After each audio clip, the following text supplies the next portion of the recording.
Sound turned off here. My husband has smooth jazz going in the background. Don't need smooth jazz in the background here this morning. Okay, I want to welcome everybody. Good morning.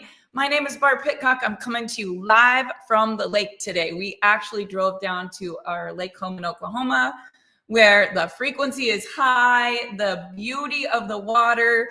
We are closing out the end of the month, as many of you probably are, and we wanted to have great energy. And I will tell you guys today, I want to talk about two kinds of people. And I want you to let me know which one of these kinds of people you feel like you are. So very, very important to understand. There's people that are achieving what they want, and there's other people that are stuck. Why is that? Let's talk about why is that. So there's two kinds of people. There's people that say, that's what I want, I'm going for it, I'm going to get it. And there are other people that see what they want, but somehow what they focus on is what prevents them from having what they want. And I see it every day. I see it in business. I saw it when I owned the dance school. I saw it when I owned the salon, and girls would come in fresh out of beauty school. About 3 out of 100 keep doing hair. Is that insane? 3% of the girls that go to beauty school continue to do it 10, 15, 20 years later. So what's the difference in the 97% and the 3%? Sometimes we talk about the 5%, but what's the difference? Why is someone in your exact town, your age, your business, your industry, your skill set succeeding, and yet maybe you don't? Now, I don't talk about sports a lot, but this morning I was talking to Dave. He's always the only one I can bounce ideas off of on Saturday mornings. And if you guys saw me on Saturday mornings getting ready for this, it is like I'm getting ready to run an Olympic race, because I'm never going to come on here and half-ass anything, right? I want you to get in on Saturday morning and be like, I got that shot in the arm. This is exactly what I needed to hear. I'm going to go conquer the world. And if I can't do that, I shouldn't be taking up your time. But I work so hard on it. I take this so seriously, and I'm doing it for free because I want you to get value. I want to bring you value every single Saturday morning. So there's a story of two lumberjacks. And this morning, Dave and I were talking, and I'm going to talk about sports, which is scary because I'm not a sports girl. But first, I want you to just get this picture in your head. There's two lumberjacks. They're both from the same town, the same age. They're in the same forest. They're doing the same thing every single day. And these two lumberjacks go to the same spot. And at the end of the day, one has like a trailer extra full of lumber than the other one. And after months and months, almost a year going by, the one lumberjack says to the other lumberjack, I watch what you do. We both have the same tools. We're both in the same forest. We're both about the same size. We're both swinging the same axe. But somehow you always have more wood than me. Do you guys have any idea what the secret was? Here's the other weird thing. The one that always had more lumber, like a whole trailer full, took off 2 hours in the day. And the guy that's over there swinging so hard, like, I'm going to beat him. I'm going to get more than him. I know I can do this. He must be taking a nap. Like, where does he go? Does he wander off to find some softer tree that he can axe more wood? Like, what was the secret? What do you guys think the winning lumberjack did every single day, 2 hours a day when he disappeared? I mean, I was trying to figure this out when I was listening to it, and I was like, I bet he takes a nap. I bet he goes and takes a nap. And then I was like, no, I wonder what the lumberjack does. Oh, I bet he goes and gets someone to help him. Like, what do you guys think the secret is? And one day, the lumberjack that was always coming up short said to the other lumberjack, what do you do every day? Please teach me what you do. We have the same axe, we're the same size, in the same town, in the same forest, with the same skills, and you always beat me by an entire load. And he said, oh, the 2 hours a day? He asked him, where do you go? What do? You disappear. He said, I go to sharpen my axe. That's a novel idea, right? I go to sharpen my axe. And you guys, iron sharpens iron, right? Think about this. Now, this really resonated with me because although I might not know a lot about sports, I know a lot about chopping wood. My mom and dad sold firewood on the side. Like, they did everything. But we would spend our weekends when every other kid was like, let's go hang out at the ballpark. The young girls and boys would be like, let's meet at the park. Let's go to the swimming pool. My dad would be like, get dressed. We're going to chop wood. True story. So we chopped cords of wood. That's what they're called. And we sold cords of wood. And my sister and I had a little red wagon, and my mom and dad had a chainsaw. So they would cut the wood, and then we would put the wood in the wagon, and we would take it. My mom's probably going to watch this and laugh hysterically. I hated my parents. Like, this was the worst possible life a young teenage girl could have. So in the winter, we would be freezing cold, and then you'd be so hot from working, you'd be sweating, and it was just miserable. And, I'm fair skinned. So in the summer, I would be burning hot, sunburned, trying to be under the tree. It was hard work. But not only did we cut the wood, put it in a wagon, take it to my dad's truck and a trailer. Then my mom would bring an extra truck and a trailer just so we could work extra hard. When we got it home, they would dump it all behind the house, and we had a wood splitter. It didn't end with cutting it. There was a wood splitter. So now me and my little sister Lori, sometimes my little brother Mark would roll the big logs, and then me and Lori would lift them up. I remember it so well. It was bright orange. It sat right behind our fence, huge pile of wood. And my mom and dad would say, when you get all the wood split, you can go to the pool or you can go to the ball game. You would think they were abusive back then, but actually, I'm so grateful that they taught me this ambition and this work ethic, because now I look around at people that are just hanging out and I'm like, how do people just hang out? Like, that's not even part of my DNA. We would chop the wood with the splitter. So now it wasn't as much work, but you got the wood up on the splitter and you sat it there. And then you pushed a button and a hydraulic would literally split the log. And then you would take that one and you would split it again. So I didn't have to have an axe. My dad did, though. I didn't have to have an axe to chop the wood. But the reality of a sharpened axe is going to get more done than a dull axe is just such an aha moment. Now, I do know people that say, Barb, I don't read. I don't have time to read. I got work to do. I do have people that say, how do you stand listening to those seminars when you drive? Like, I just want to go listen to some good music or something. And that's okay. Here's the question. Do you want to be the one that hauls the most loads and wins? Or do you just want to be the one that works? Because I will tell you, if you don't sharpen your axe, if you don't take the 2 hours away from work, go walk on the grass barefooted, go read the book, go see your grandkids, hit your favorite concert, listen to some good stuff, go to church on Sunday if that's your gig, listen to it online if it's not. Maybe you don't go at all. Maybe you do something else. I don't know what you do, but you've got to sharpen your axe. And when you sharpen your axe and you take care of that, it's not how much you get done in a day. It's not how much you get done in a day. Here's what I want you to think about. It's how much you get done in this lifetime. Now, you guys, I had chapters of suck. I had 3 years of suck. I don't even want to say the word. Suck, whatever is the worst thing that you can think of.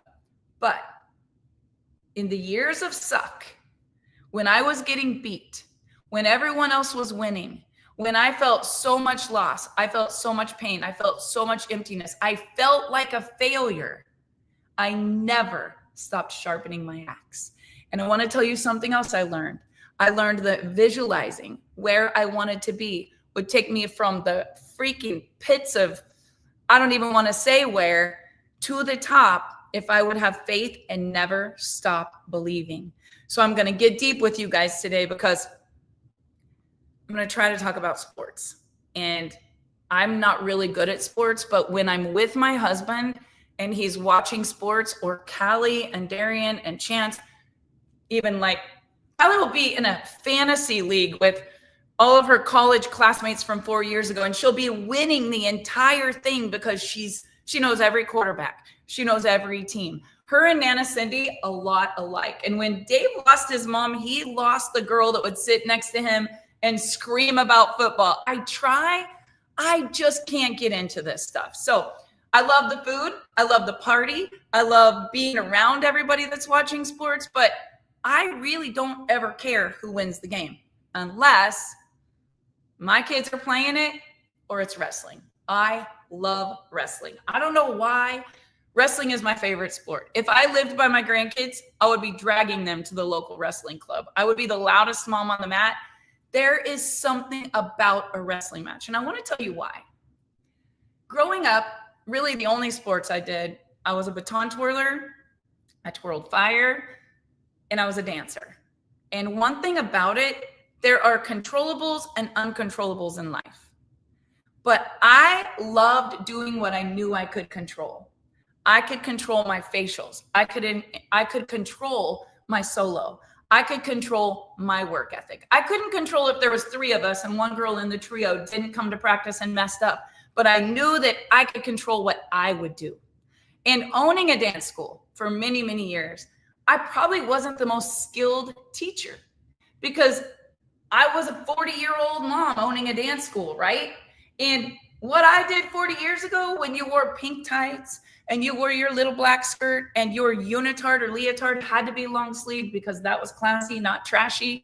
And anybody that wore anything less than that wasn't technically a ballerina. Okay, fast forward to when I owned a dance school, these girls are showing up in tube tops, sports bras, booty shorts, butt hanging out. Half of the time it was almost a thong. Like, it was a different world, right? And they were doing booty pops. And I was like, what's a booty pop? And they were doing hip hop. And I was like, wow, I grew up with John Travolta in the disco age, right? So sometimes you have to know your skill set and ask for help. So if I wanted to own the best dance school, if I wanted to have girls competing, I also had to realize I was not the expert and I needed help. Did I have experience? Yes. Was I good back in the day? Oh, yes, I was good back in the day. Did I put my heart and soul into it? I absolutely did. But classical ballet was not lyrical. Classical ballet was not modern dance. Classical tap or tap, which I was really, really good at, was not the new thing. It was more theater. And girls were doing line and a lot of huge productions. So what did I do?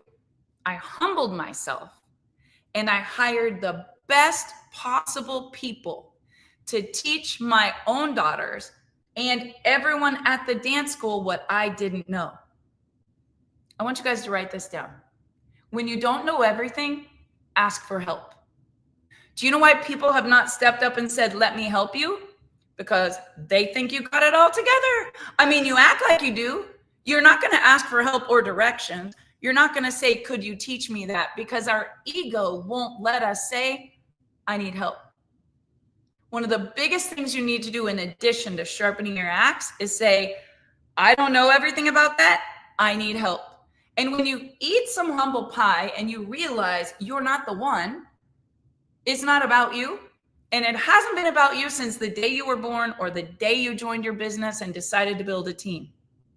So the minute you take yourself out of the way and you say, how can I serve other people?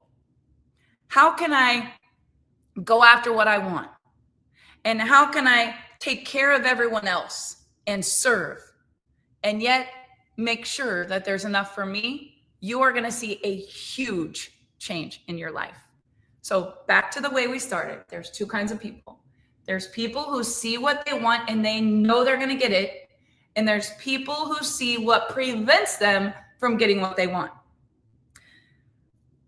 I never let anything prevent me from getting what I want. We went to a Keith Urban concert in Kansas City. Me, Dave, my sister, and my brother-in-law. I wanted Keith Urban's autograph. I literally wanted to meet Keith Urban. There were no VIP seats left. There were no backstage passes left. So leaving the concert, my sister and I, she's a lot like me. We're all born in March. We're all very creative. We're all very intuitive. We're all hard workers. We never follow the rules. Like whatever it is, we're getting it. No matter what, we're going after it. We were walking out. We saw some staff members, some band members. Everyone else is leaving. They're going to their car. They're trying to beat the traffic. They're going across the street to the bar. Not us. We're right next to the bus. And I will tell you guys, if it hadn't been for our husbands, we probably would have got a job. We probably would have been his promotional marketing team because we literally put ourselves in the proximity of power. We said, we came all the way from so-and-so. All we want to do is get y'all's autograph. That was the best show ever. What is it like working for Keith Urban? And the next thing you knew, we were asking questions and listening to them. And they were like, come on the bus. Come on the bus. See, some of you would never break the rule. You would never wait in the line. You would never cut in the line. You would never do anything out of the ordinary. You would just stay in your little box. And you never think out of the box because that would be risky. And you never want to be wrong or make a mistake because that would be embarrassing. And I'm just going to tell you, for 1 hour here together this morning, maybe only 30 minutes, imagine what would happen if you just broke the rules of your little box and you just said, today, I'm going to do something different. Now, when you go to a concert and there is a group that has a line that says, don't cross here, but you want a picture, do you stay behind the line or do you get like as close up to it as you can because you're going to get the picture? I'm not saying you have to be a rule breaker like me, but I've never, ever not got the picture that I wanted. I've never, ever not hit the rank that I wanted. I've never, ever not got only maybe one time got the real estate deal that I wanted because I visualize it that it is mine and it is happening. And if it can happen for other people, it can happen for me. And I'm not stopping till I get it. And I will tell you guys, we live in a little town with no luxury homes. If you would have had a luxury home, you would have had to build it. There's some that are like 100-year-old old money homes, but there's not like luxury homes. And 25 years ago, Dave and I were in a horrible chapter in our life. He had just lost his only brother to suicide. We hated being in that town. We hated what every street made us feel like. We hated driving past the co-op that he worked. We hated that we couldn't even go to the grocery store without someone coming up, hugging us. It was sad. It was dark. It was bad. It was just such a low vibration. I didn't even want to go to the bank there. So Dave and I decided we are going to move outside of town.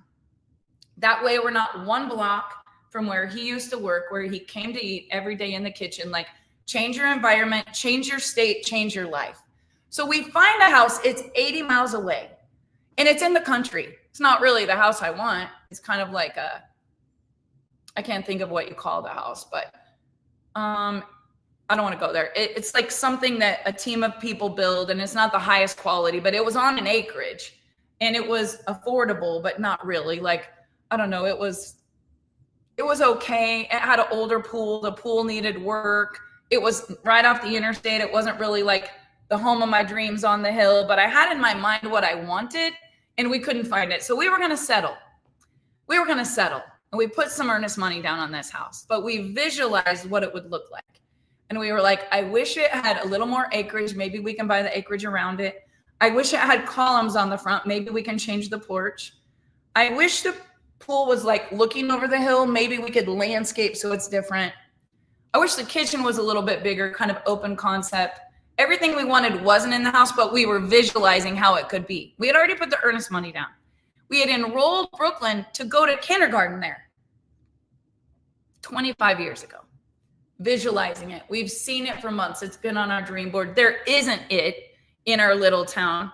And all of a sudden, my sister calls me. She goes, Barb, there's a luxury home in the country somewhere outside of Russell, and it's not even in our local paper. They put it in the city papers, 80 and 30 miles away from us is the closest way to get to a store. She goes, they put it in the city paper. I don't know why, but I didn't even know there was a luxury home outside of our town. You guys, I call the number. It's the dance teacher that had the competing dance school with me. She didn't want to live in the country anymore. They were going to move to Arizona. Her husband was a doctor. They built their dream home. It was on 22 acres. It was on a hill. It had the columns. There was room to build a pool. The river was right behind it. It just popped up. Now, I know some of you guys are going to think I'm crazy, but there was not a luxury home to be found on the market. And because we thought about it, we visualized it, we saw it, we didn't have time to build one. We didn't have the credit. We had been through a bankruptcy a few years before that. We were able to walk into a home that wasn't completely finished and make it the house of our dreams to raise our kids in And it happened just like that. Now, some people would be person number 2. They see everything that prevents them from getting it. We had horrible credit. We had been through a bankruptcy. We were in network marketing, which a lot of people wouldn't think was a legitimate income. Our bankers knew that we had been struggling just years before that. And then all of a sudden we got in this little thing that was making all this money. Nobody would have bet on us except for us. And do you know, where there is a will, there is a way. Because I visualized the house, our income and our business exploded. And we, with poor credit, our business exploded because of the visualization. And we had 30% down on the house of our dreams within 5 months. 30% down, not 10%, not 20%, 30% down cash. Who cares what your credit is when you got 30% down? And I want you guys to think, sometimes you got to think about breaking the rules. Sometimes you got to think outside of the box. Sometimes you got to be the lumberjack that takes time to sharpen the axe. Don't just admire the guy that works harder than you, that everybody thinks is the best. You got to see your name in the lights and go after what you want. So I have a good friend. His name is Nick White. He is a Navy SEAL of all times. Like, he owns a company called Jump Frog. And anytime you watch an NFL game, you're going to see Nick's coming in to the NFL game in a parachute. Like, if there's a jump team, it's him. If it's the Super Bowl, if it's the playoff games, like one of Dave and I's really, really, really good friends. He lives in San Diego. No, I've never went and jumped with him because I have no desire to jump out of a plane, but he always says, you guys should come and do a jump with me. So the difference in me and Nick's is not a lot growing up. He lived right behind my grandma's house, and I spent every day at my grandma's house. They came from very little. They lived in a rental house. There was a lot of kids. His dad worked 9 to 5, blue collar worker. His mom was doing everything she could to raise those kids. Right behind him was my dad's mom. She was a single mom with 7 kids, 4 stepchildren, widowed twice, raising kids that were not her children. She lived on welfare. She got the milk and the rice, whatever you call that. Like, my grandma on my dad's side was struggling.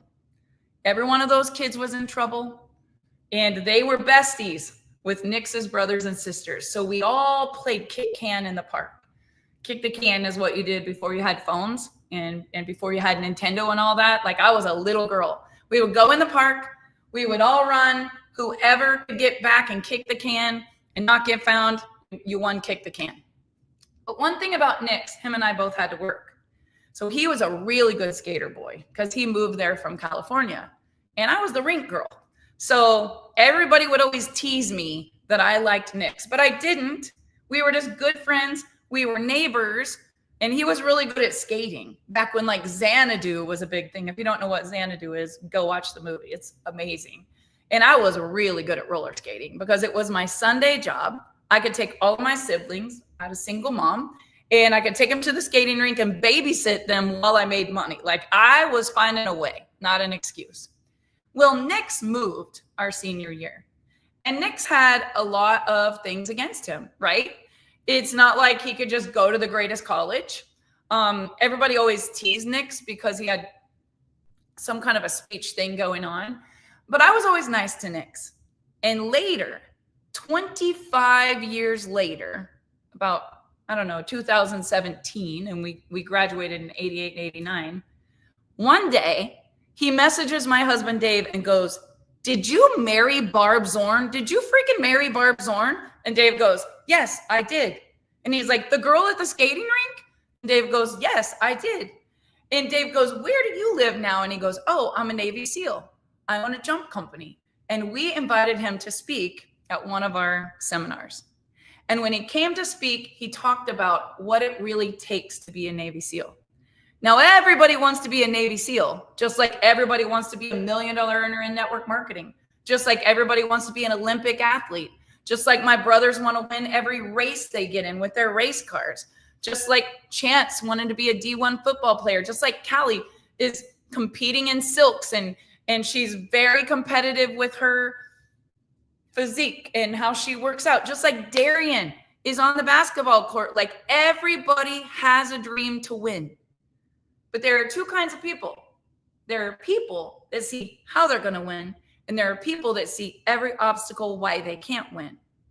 And this is the difference in the people that actually make it in Navy SEALs and the people that don't. This is coming from a Navy SEAL.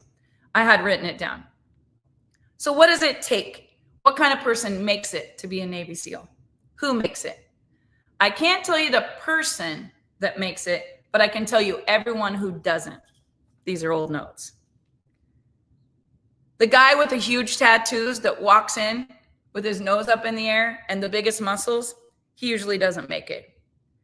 The guy that delegates everything to everyone else and doesn't want to do the work, he never makes it. The star college athlete that has won everything with all the followers and all of the fame, he usually doesn't make it. Some skinny, scrawny, shivering in fear guy that comes on that really wants it, he hasn't ever had the success. He has the mentor. He's hungry for it. That's usually guys that make it. The guys that will help the person next to them, that's the guy that makes it. The guy that will keep working when he's completely spent, that's the guy that makes it. The one that will go after what he wants and not have to deny others of getting what they want. The guy that's willing to break the rules and do anything it takes to make it. The guy that can only see living, not dying. That's the guy that makes it. And I was thinking about this because I've never been a Navy SEAL and I've never really been an athlete. But when I watch my husband, Dave, watching sports, yesterday he retired his Texas pullover. I don't know how many of you know about the Texas game that happened like 10 or 15 years ago, but I do remember it was midnight. There was a playoff game. I don't even know. I think it was football. My husband was literally standing on our bed, and we have a pole bed at the time. Like, there's poles around it and big things. And he's literally standing. He's screaming. I'm like, what in the proverbial heck is going on in here? He's like, they're not going to, they are. He's screaming. He's calling Callie. He's calling his mom. Everyone's calling each other because Texas wins. And from that moment, Dave had a Texas pullover. Well, now, Darian's previous basketball coach coaches at Texas. So yesterday we were leaving the lake house to drive and see Callie in Tulsa, and Dave's like, I'm retiring this and I'm giving them my Texas pullover. Why was everybody so proud of Texas? Because they were an underdog that won. Because it was against all odds that they got it done. And this past week, 2 weeks ago, I saw my husband more excited than the day he watched Texas. Now, of course, I was on a Zoom and I came out of my office and I came into the living room, and it was a Sunday afternoon. He was calling his dad. He said, Dad, are you watching this? Dad doesn't answer. Obviously, Dad's watching it. He is trying to find anyone I come in there. I go, what is it? It's wrestling. Okay, I'm going to watch it if it's wrestling. And I'm watching these two humongous guys. And before that, during the day, my favorite move is the Granby. So anytime I see someone getting beat, my go-to is always, he should just do the Granby. He would come up 4 or 5 points. He would win. I can always see it when it's about to go in. My husband was a wrestling coach. So my son was a state champion.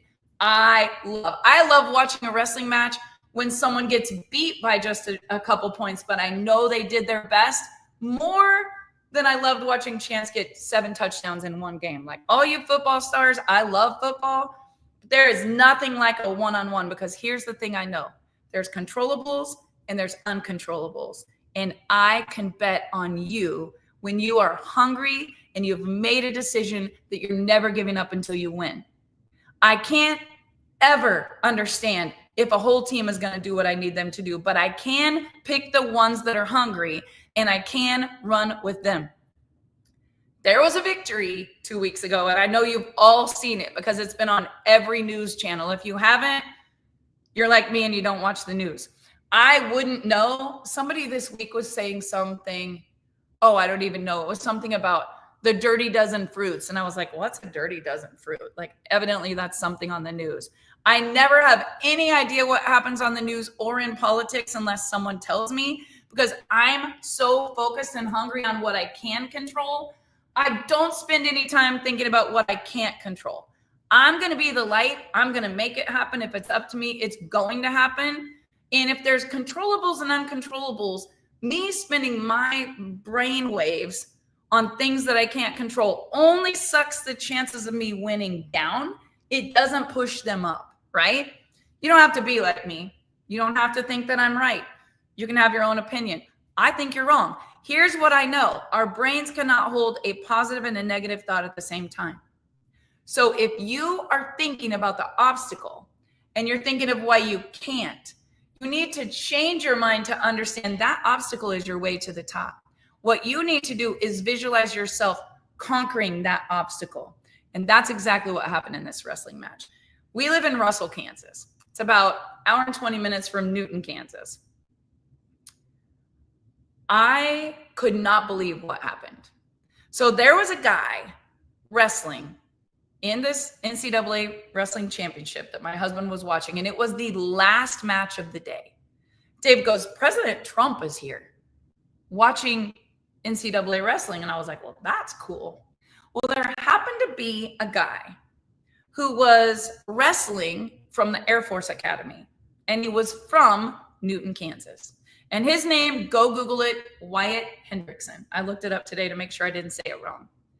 But there was no way this guy was going to win this match. And it was his college career, right? So his family was there watching. He's gotten this far. He's in the final match for first or second. You're either going to be the champion or you're going to be second. Wouldn't be bad to be second to the guy he's wrestling because his opponent is not just an Olympic wrestler, but a gold medalist. Like the guy he's wrestling won the Olympics. And he's walking out there with confidence. I'm going to tell you what his secret was. Like the lumberjack, he sharpened his axe. But more than just sharpening his axe, he visualized himself winning. And what happened that day was so profound. It was the biggest upset in NCAA history. The announcers started crying. They were literally crying. I couldn't understand what they were saying. They were screaming. They were blubbering. They were saying, this is not happening. There is no way this is happening. And an unexpected upset happened in the very last 30 seconds. Dave just walked in. I know he's like, I cannot believe she's telling this story, but I'm going to get it right. He had a vision of victory. He said, I should have Dave tell you this story. He said he saw himself beating the Olympic athlete that won the gold medal all week long. He knew he was going to do it. He visualized it more than anything. He saw his hand getting raised. He saw himself winning. He saw himself taken down. This guy, Dave, didn't you tell me he had never even been taken down? Yes. Okay, it gets better. The Olympic gold medalist had not been taken down one time all year. The Olympic gold medalist had not even been taken down. Some of you don't know wrestling at takedowns when you like shoot and you take them down on the mat. A takedown had not happened on him all year. So not only is he a gold medalist, not only is he an Olympic athlete, he won the gold. Not only is he going to win this match, obviously everyone bet on him because he's wrestling a guy that wrestled for the Air Force and he's never even been taken down. How is the guy going to beat him? Here's what he didn't know. Wyatt Hendrickson was visualizing winning and he sharpened his axe. He didn't care that all odds were against him. He didn't care he was going up against the giant. He was going to be the giant killer. You guys, there's always a giant killer. He said he listened to a sermon. Come here. He said he listened to a sermon all morning over and over and over again and just stood on what that sermon said and just believed it. He said he listened to a sermon that morning over, and I want the sermon, over and over and over again. And he listened to it so much, he just believed it. Do you guys know what I did this morning when I got up? I listened to a sermon and I was listening to it over and over again. When I was doing my makeup, when I was curling my hair, people say, I don't have time. No, you got to make time. All odds are against me. You got to see yourself beating all odds. But you don't know who my opponent is. You don't have any idea what they're going through. Today might be the day they lose for the first time. And Dave was losing his mind. The announcers were losing their mind. They were crying. They were saying, this is not happening. Oh my gosh, this has never happened in NCAA history. He's going to. And I was watching it. I was like, they're literally losing it over here. Who is this guy? Here's what Wyatt Hendrickson said. It's already spoken for. It's already done. I expected it to happen all along. I shot. I got the leg. I got the takedown. And I got the wrist. And the only thing he said he was thinking about when that guy was grabbing to stand up, he was trying to stand up and get away. You know what he said? I had a hold of his wrist like a python because I knew I was going to win. And do you know what's sad? Most of you can never even envision yourself getting a hold of it like a python. Most of you can't see yourself winning because you're playing the same old song over and over again about what somebody done, somebody wrong song, what happened in your past, your PTSD, your triggers, your, oh my God, your abandonment. I've got that too. I got the worst friggin' triggers you can ever even imagine. Someone raises their voice, I start sweating. Oh my gosh, this is abuse. Someone lights up something that smells like marijuana. I'm looking around. It takes me back to childhood, being around so many aunts and uncles where drugs and alcohol destroyed every good thing my grandmother loved. I can see certain things or smell certain things. And you guys, I have so much trauma in my life. You have no idea. So much abandonment, whether it's business partners or people I trust in business to partner with, or my own dad leaving, or my grandparents who raised me dying when I was 12, and then my grandpa dying the minute I opened a business he helped me with. Every time I get my hopes up and I think this is it, we're doing this together, I look around and they're gone. I have issues just like you do. I have children that I raised that I dreamed of their life being so rosy, and it's been anything but roses. But here's what I know. God is conditioning them to be so freaking great. Because do you know who doesn't make it in the Navy SEAL?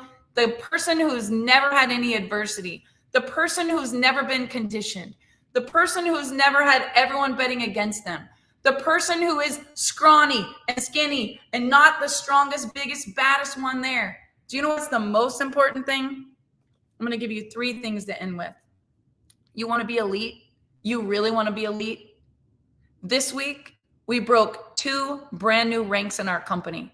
Yesterday, we had 4 new diamonds. We had 2 that had 250,000 in sales. And before that, 2 days before that, they were over 100,000 away from their goal. They did more in 2 days than they did in the entire month, 10 months straight in the business.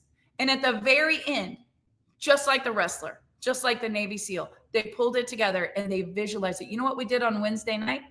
Do you know what we did on Wednesday night on our inner circle call? We visualized it happening. We said it out loud. We said it's going to happen. We don't care if it's a miracle. Miracles happen every day. It's happening for me. And the people who said it.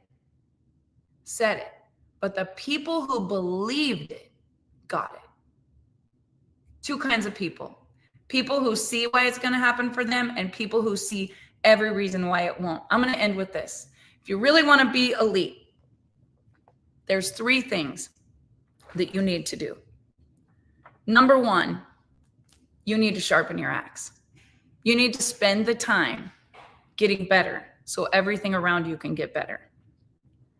Number 2, I wrote this down.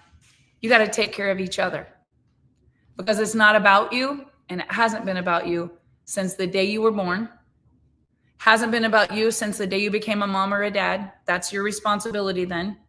Hasn't been about you since the day you joined your business and enrolled your first customer or affiliate. Turn the selfie camera around. It's not about you. When you serve other people and you bring value, you get paid exactly the value you bring to the marketplace. When it's all about you and you won't ask for help and you won't look to the left and the right and you won't offer help, even when you're not getting paid for it, you're going to get exactly what you bring, the value you bring. If you really want to be elite, get really good at helping the person to the left of you and to the right of you. Learn a skill. Discipline yourself. Accept help when people offer it to you. Humble yourself a little bit. Quit pretending that you have it all under control if you don't. It's not a sign of weakness. It's a sign of strength. The last one, Nelson Mandela. They were interviewing his son, universally regarded as one of the greatest leaders, right? They asked his son, what was the secret to success? He said, I was the son of a tribal chief. There was 2 things that we did on the daily, on the weekly. We always sat in a circle. My dad always sat in the right circle, and he was always the last to speak. I'm going to tell you guys a personal goal that I have right now. I'm trying to become a better listener. In order for me to get better and be the best, I have to improve my communication skills. I talk a lot. It's made me a lot of money. But one of the things I've really been working on is becoming a better listener. And I love that tip. Nelson Mandela's son said, my dad was always a very good listener and the last to speak. So teachability index is something that my mentor taught me 30 years ago.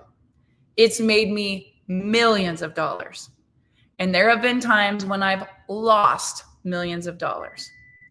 When I've lost it all, not once, not twice, but 3 times. I was in a circle with people who wouldn't humble themselves and ask for help. I was in a circle with egos. Ego always edges God out. And I was in a circle with people that wouldn't ask for help and wouldn't listen because they knew it all and they were the one. Be careful the circle that you get in. There's power in proximity, proximity and power. Those 2 go together.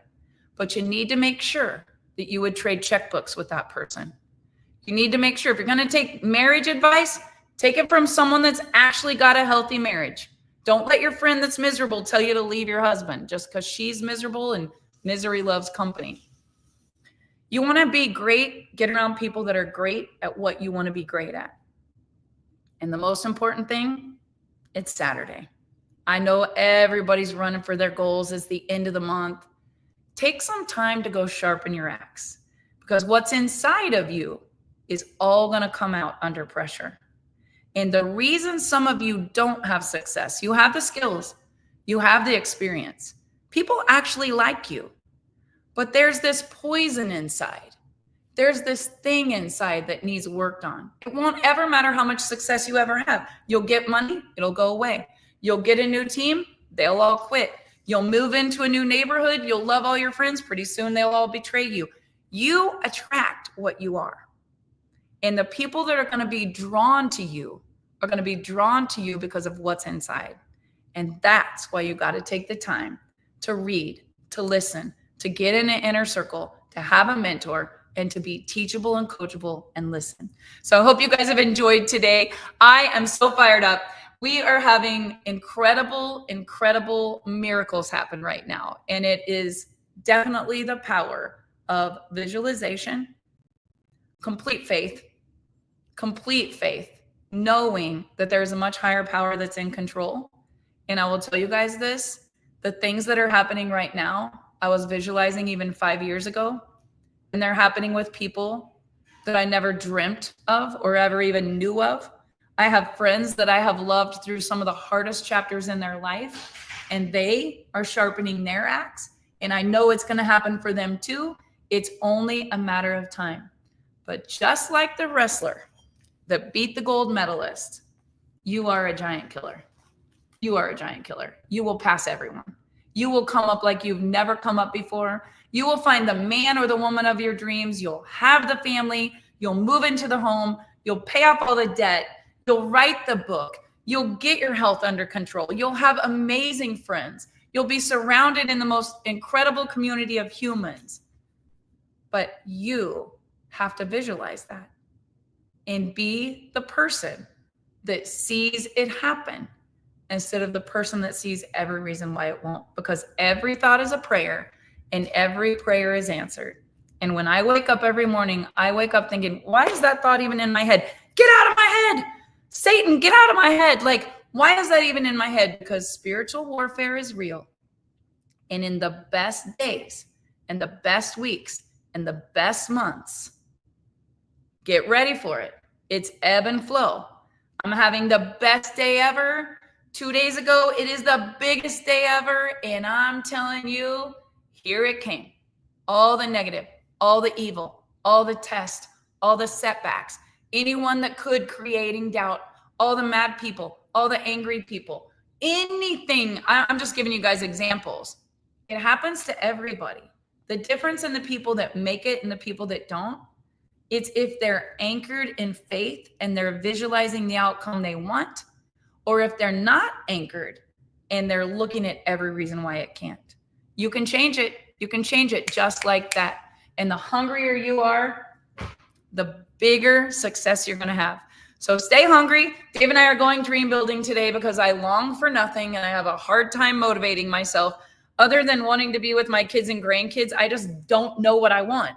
But I guess I need to get out and go look at some things, because if you don't have a new goal, if you don't have something that you're striving for, that you really, really want other than your work, you got to have a vision and a goal that you're hungry for, because that is what attracts.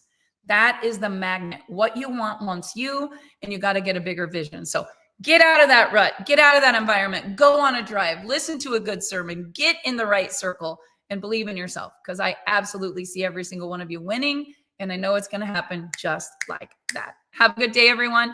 If you got great value out of this, would you just do me a favor? If you're watching it live, comment live. If you watch the replay, comment replay. If you go up to the top, you can hit follow. That's very important because I can't add any more friends. And if you really want to do me a favor, share this on your wall and tag a friend that would be inspired like you are. Have a great day, everyone. I love you, and I appreciate you watching every Saturday morning. Bye, guys.